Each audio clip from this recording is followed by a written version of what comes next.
It was a decade of progress and innovation, And it was like the whole town had gotten a new coat of paint. of coming together and pulling apart. January 1st, 1990 saw Seattle's first black mayor take office. The decade kicked off with the election of Norm Rice. 6 years later, we'd elect the first Asian American governor in the continental U.S. It was a big step forward, and it was an important one. Sort of being out in the forefront of having people in high power positions that maybe the rest of the country looked at as an anomaly.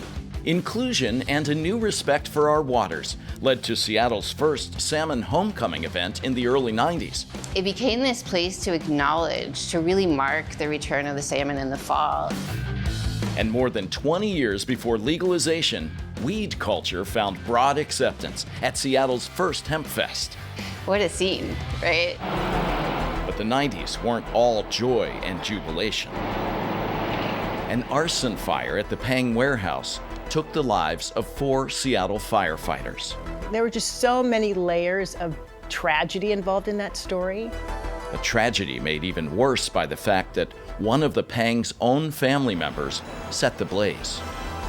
Their son then turns out to have been responsible for the arson that caused the fire for them to lose their business. Of course, movies and music put us in the spotlight. But it was our leading role in technology that kept us there. Seattle really significantly changed when Microsoft released Windows 95. The city has never been the same since, for better or for worse. The mid-90s rise of the self-proclaimed world's largest bookseller, Amazon, would transform Seattle and the world.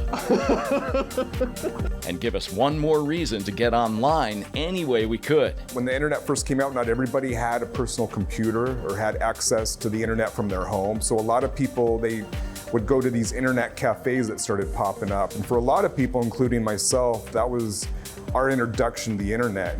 Even we made some history, working with a local tech firm to stream a post-broadcast web show years before YouTube. A television first. We'll continue Evening Magazine live on your computer. Connecting Seattle Center. The 90s nearly gave rise to a vast new Central Park. So in 1995, the thing that didn't happen is that the Seattle Commons Park was voted down, and the public rejected that idea. Some far-flung news gripped our attention, like the 1997 death of Princess Diana. That was one of those stories that had a global impact all the way back to Seattle. As a journalist, Joyce Taylor covered the funeral in person. And on the same flight was Gene Anderson and Kathy Gertson. It was a given that we were all going to be traveling to London. The decade and millennium ended in chaos as a battle in Seattle raged around the WTO meeting of world leaders. I was just there as an observer. And once the tear gas came out, that's when I decided it was a good time to leave, probably. Seattle and the Northwest grew up in the 90s, faced with the warning signs and the promise of what was yet to come. A time when Seattle built on its strengths. It was an interesting time.